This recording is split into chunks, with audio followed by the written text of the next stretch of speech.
এই যে কথাটা না, যে ভাই এতদিন কিছু পড়ি নাই, যে এইচএসসি 27 তোমরা যারা কলেজে উঠছো প্রায় 7-8 মাস হয়ে গেছে, 8 মাস রানিং আই গেস, তোমাদের এখন মাথায় ঘুরতেছে না যে ভাই এতদিন কিছু পড়ি নাই, এখন কি করব?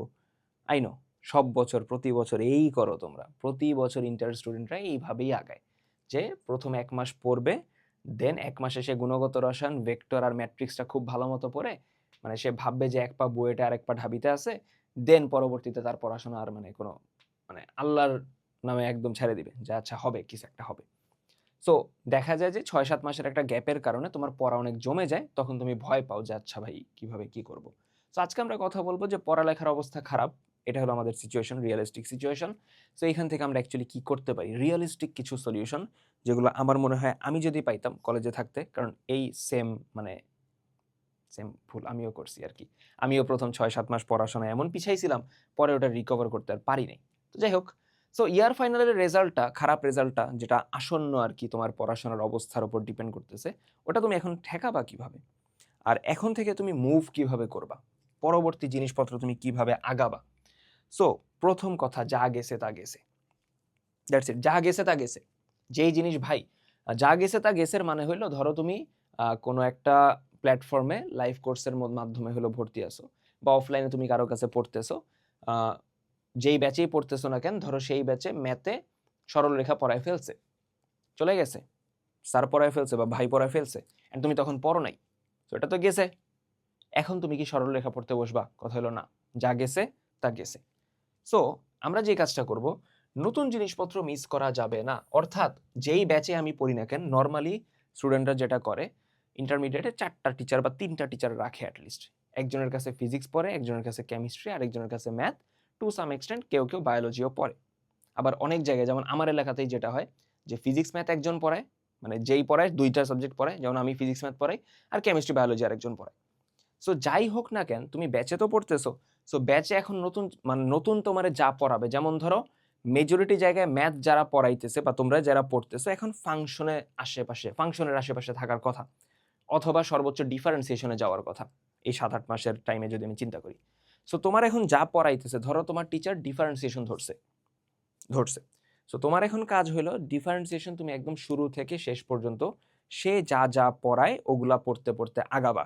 অ্যান্ড ব্যাচের ক্ষেত্রে মেজরিটি যেহেতু অফলাইন এখনো ডিপেন্ডেন্ট, তোমরা অফলাইনে পড়ো, সো অফলাইনের একটা হিসাব কি, অফলাইনের পড়াটা খুবই ইজিলি শেষ করে ফেলা যায় কয়েকটা স্টেপ ফলো করে। প্রথম স্টেপ, তোমারে যেই দিন যা পড়ানো হয়েছে ওইটা ওই দিন তুমি 1 ঘন্টা পড়বা, ওই দিন। ধরো আজকে তোমার কোনো ভাইয়া বা আপু বা কোনো টিচার, সে তোমারে ডিফারেন্সিয়েশনের লিমিটের একটা ক্লাস নিছে, তোমার কাজ হলো বাসায় ব্যাক করে ওই দিন তোমার লিমিট নিয়ে বসতেই হবে, মাস্ট মাস্ট। ওকে, দেন পরবর্তী দিন সে ধরো তোমার শনিবার পড়াইছে, পরবর্তী তুমি আবার সোমবার পড়তে গেছো, সোমবার পড়তে যাওয়ার আগে সকালবেলা, দুপুরবেলা, বিকালবেলা যে কোনো টাইমে তুমি ওই পুরাতন পড়াটা রিক্যাপ করে দেন যাবা পড়তে। অ্যান্ড এই প্রসেসটা প্রতিদিন রিপিট হবে, প্রত্যেকটা ব্যাচের ক্ষেত্রে, প্রত্যেকটা সাবজেক্টের ক্ষেত্রে রিপিট হবে। এটা যদি করতে পারো, কনসিস্টেন্সি মেনটেন করতে হয়, প্রতিদিনই অল্প অল্প করে পড়তে হয়, দেন দেখবা যে তোমার পড়াটা অত বেশি লাগতেছে না। ঠিক আছে?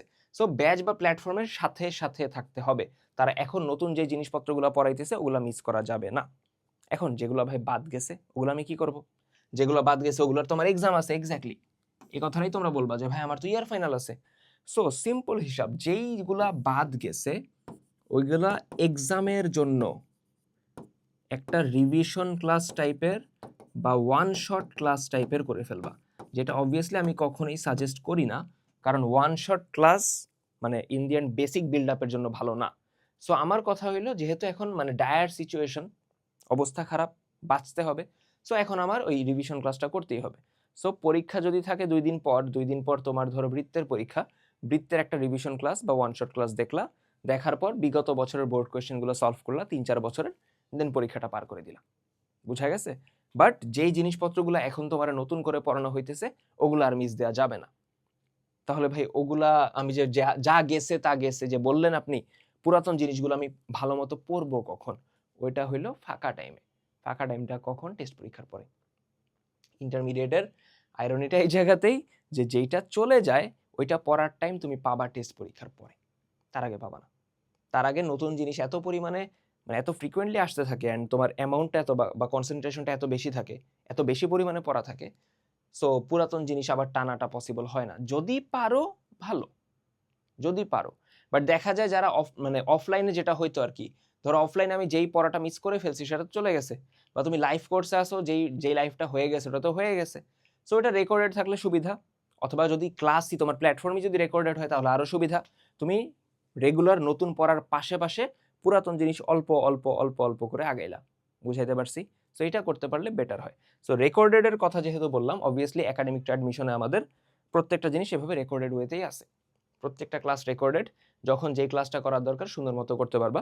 সো আপাতত কুপন চলতেছে একটা HSC 27, এটা অ্যাপ্লাই করলে 27 ব্যাচের পোলাপান তোমরা ফ্ল্যাট 27% ডিসকাউন্ট পাবা, 27%।